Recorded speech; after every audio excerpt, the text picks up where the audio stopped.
Have you ever heard the one about how ejaculating frequently can protect you from prostate cancer? It's one of those pieces of health advice that gets passed around online and between friends, and it often sits somewhere between a believable health tip and a hopeful myth. It almost sounds too good to be true. Can something so natural and, for many, so regular, really be a tool in the fight against one of the most common cancers affecting men? It's a serious question because prostate cancer is a serious topic. Millions of men around the world will face this diagnosis in their lifetime, making prevention a top priority for anyone interested in long-term health. But in a world saturated with health advice, it's hard to separate fact from fiction.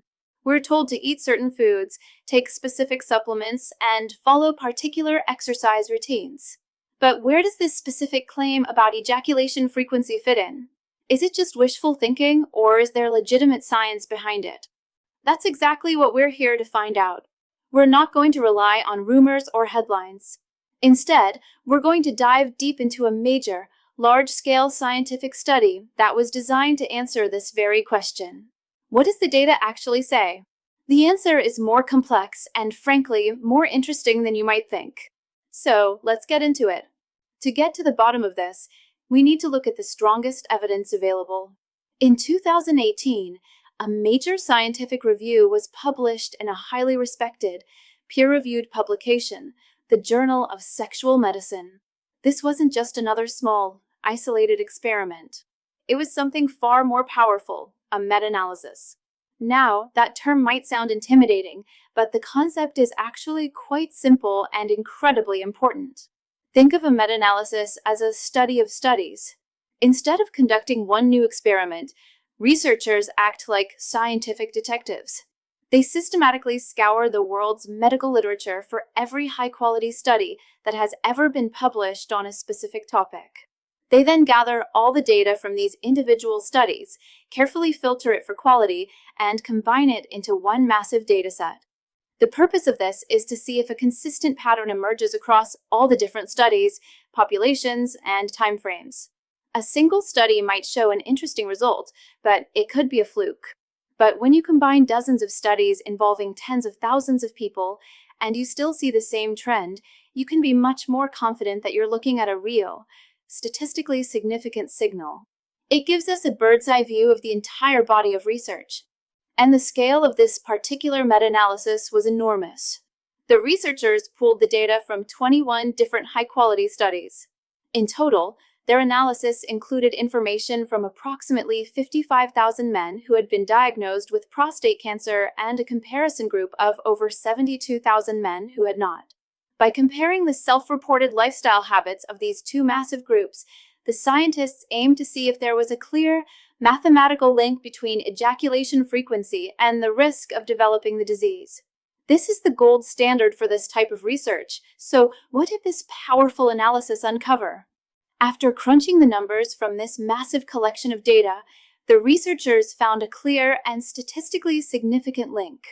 The conclusion was that higher ejaculation frequency was associated with a lower risk of receiving a prostate cancer diagnosis. In other words, the data showed that, on average, the more frequently men ejaculated over their adult lives, the less likely they were to develop the disease. This wasn't just a simple yes or no effect. The analysis revealed what scientists call a dose-dependent relationship. This is a key concept in medical research. It means that the magnitude of the effect is related to the amount of exposure, or in this case, the frequency. Think of it like drinking water on a hot day. One glass is helpful, but several glasses are much more effective at keeping you hydrated. The same principles seem to apply here. The protective effect wasn't just seen in men who ejaculated a lot, it actually grew stronger as the frequency increased. The most specific and eye-catching finding, the one that generated all the headlines, was about the group with the highest frequency. The study found that men who reported ejaculating 21 or more times per month had approximately a 20% lower risk of prostate cancer compared to the reference group of men who reported ejaculating only 4 to 7 times per month.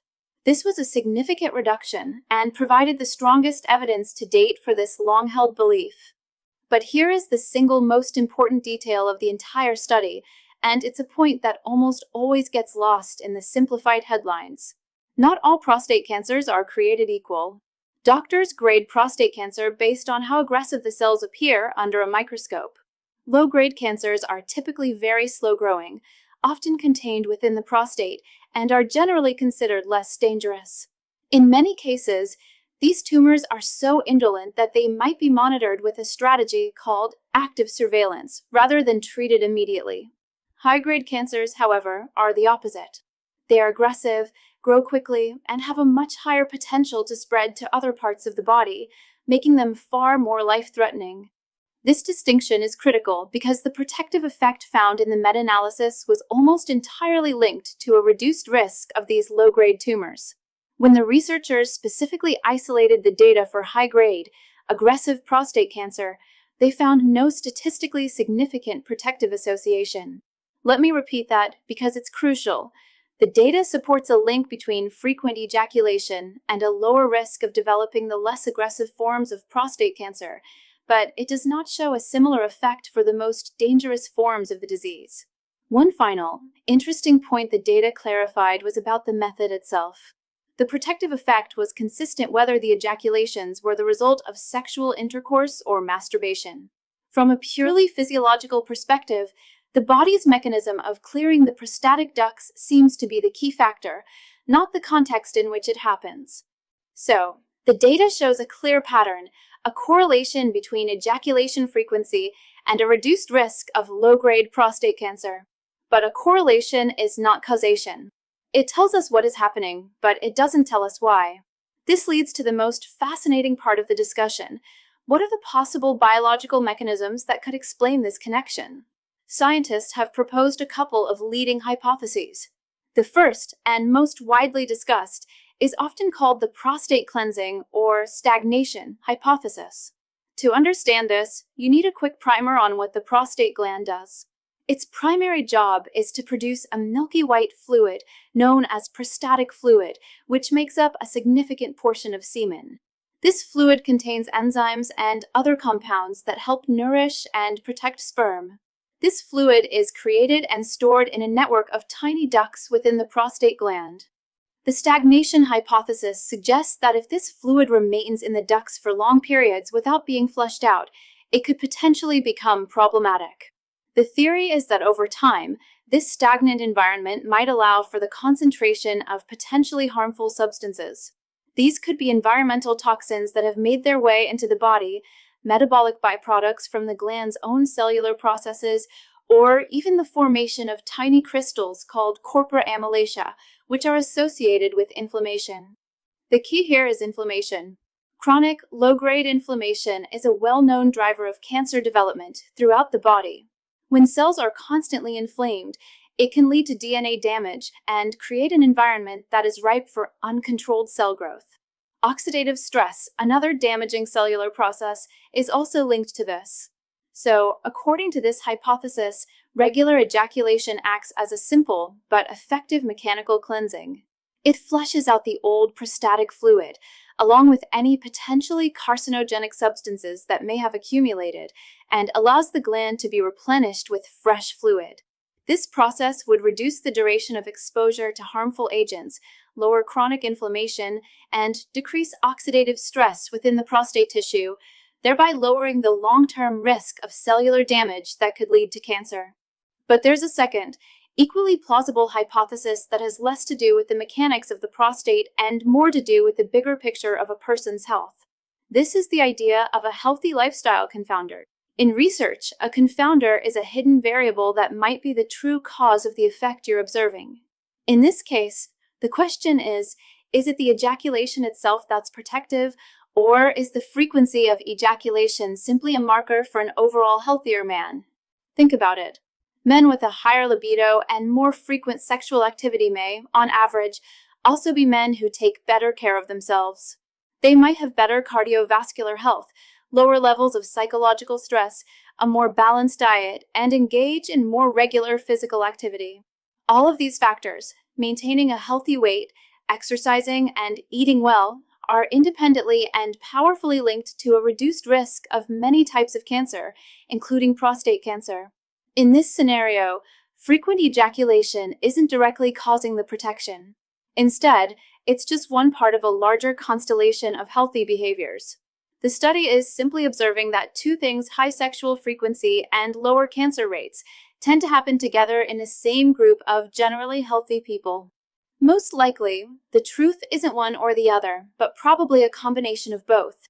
The mechanical cleansing hypothesis is biologically plausible and makes a lot of sense, but it would be naive to ignore the profound impact of overall health and lifestyle on cancer risk. As promising and intriguing as these findings are, it's essential that we apply a healthy dose of scientific skepticism and take a reality check. Every study, no matter how large or well-designed, has limitations. Understanding these limitations is what separates good science from sensational headlines and helps us avoid drawing the wrong conclusions. First and foremost, we must circle back to the critical distinction between different grades of cancer. The strong 20% risk reduction was found for low-grade, indolent prostate cancer. For the high-grade, aggressive, and potentially lethal forms of the disease, the link was weak to non-existent. This is a vital piece of context. While reducing your risk of any type of cancer is a good thing, it would be a dangerous mistake to believe that this behavior provides a significant shield against the most aggressive forms of prostate cancer. It is not an invisibility cloak against the kind of cancer that requires urgent and serious medical intervention. Second, we need to consider the nature of the data itself. The information on ejaculation frequency was gathered through questionnaires where men were asked to recall their habits from decades earlier. This method, known as self-reporting, is subject to something called recall bias. It's incredibly difficult for anyone to accurately remember and average out their sexual habits from their 20s, 30s, and 40s.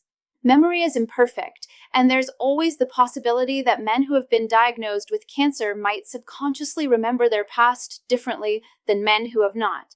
This doesn't invalidate the study, but it introduces a degree of uncertainty that we have to acknowledge. Third, we have to consider who is studied. The vast majority of the 21 studies included in the meta-analysis were conducted in North America, Europe, and Australia, with predominantly Caucasian participants. While this represents a large portion of the global population, it is not everyone. We don't know if these same findings would hold true for men of different ethnic backgrounds or in other parts of the world, where factors like diet, genetics, and environmental exposures can vary significantly.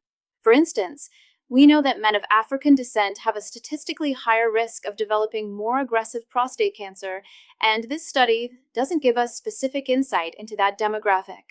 So, where does that leave us? It leaves us with a compelling and scientifically supported finding that is an important piece of the prostate health puzzle. It suggests a plausible biological mechanism and reinforces the idea that our daily habits can influence our long-term health. However, it is not a magic bullet. It's not a license to ignore other, more established health advice. The study's findings are a fascinating part of the conversation, but they are not the end of it. And for many men, the more pressing issue isn't just the frequency of their sex life, it's the function. While this video focuses on one aspect of prostate health, the ability to achieve and maintain strong erections is a cornerstone of male vitality that impacts confidence, relationships, and overall well-being. Many are looking for natural ways to address the root causes of erectile dysfunction, going beyond temporary fixes. Because of this, I want to share a special video presentation that I believe many of you will find eye-opening. It explains a bizarrely simple, all-natural home remedy that has helped thousands of men restore rock-hard erections faster than they ever imagined possible. If you're interested, you can point your phone's camera at the QR code on your screen right now to watch the full, private presentation. For your convenience, there will also be a link pinned at the top of the comments below. So, if frequent ejaculation is an interesting but incomplete piece of the puzzle, what constitutes the complete picture? What are the actionable, evidence-based strategies that have the greatest impact on prostate health? It's crucial to shift our focus from this one specific behavior to the broader, more powerful pillars of long-term wellness and cancer prevention. These are the big rocks, the habits that, unlike the ejaculation theory, have been proven time and again to be critical for your overall health and for reducing your risk of numerous diseases, including aggressive prostate cancer. First, let's talk about weight. Maintaining a healthy body weight is one of the most significant things you can do to lower your cancer risk. Obesity is a major driver of chronic inflammation throughout the body and can disrupt hormone levels, creating an environment that encourages cancer cell growth. Studies have consistently shown a strong link between obesity and an increased risk of developing more aggressive, high-grade prostate cancer, as well as a poorer prognosis after diagnosis. Directly tied to weight is diet. While no single superfood can guarantee you will never get cancer, a consistent pattern of healthy eating has a profound protective effect. For prostate health specifically, research has pointed to the benefits of a diet rich in fruits, vegetables, and healthy fats, while being low in red and processed meats, sugar, and highly processed foods.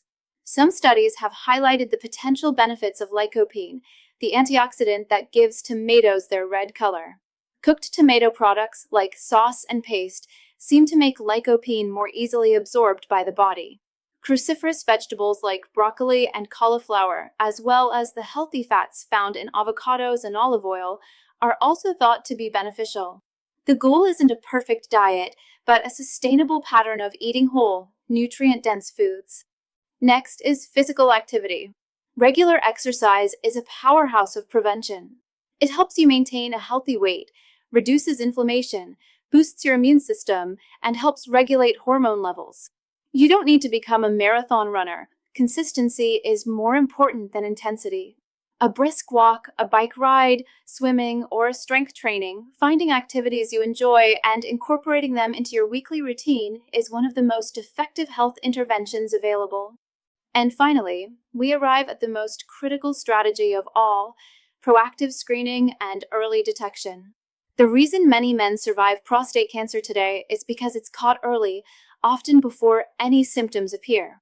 This is where your partnership with a healthcare provider becomes essential. The two main tools for screening are the PSA blood test and the digital rectal exam, or DRE. The PSA test measures the level of prostate-specific antigen in your blood, and elevated levels can be an early indicator of a problem. The DRE is a physical exam that allows a doctor to feel the prostate for any abnormalities, like lumps or hard spots. The conversation about when to start screening is one you should have with your doctor. General guidelines often suggest starting the discussion around age 50 for men at average risk. For men at higher risk, such as those with a family history of prostate cancer or men of African descent, that conversation should start earlier, typically around age 40 or 45. These screenings aren't perfect, but they're the best tools we have for early detection, and early detection is what saves lives. These proven lifestyle factors and medical screenings are the foundation of prostate health. They are non-negotiable. So, to answer our original question, does ejaculating every day prevent prostate cancer? The science says no, it doesn't prevent it, but there is strong evidence that a higher frequency is linked to a significantly lower risk of developing low-grade prostate cancer. It's a fascinating finding and a compelling reason to understand our bodies better. However, this link is just one small part of a much larger, more important picture. It is not a substitute for the proven, powerful strategies that form the true foundation of your long-term health. A balanced diet, regular physical activity, maintaining a healthy weight, and, above all, engaging in regular medical screenings with your healthcare provider are the most reliable tools you have in your arsenal. Your health is a complex system, and a proactive, holistic approach is always the best strategy. If you found this breakdown of the science helpful, please consider sharing this video with someone who might benefit from it. Spreading accurate, evidence-based health information is more important than ever. Leave a comment below with your thoughts, and be sure to subscribe for more deep dives into the science behind our health. Thank you for watching.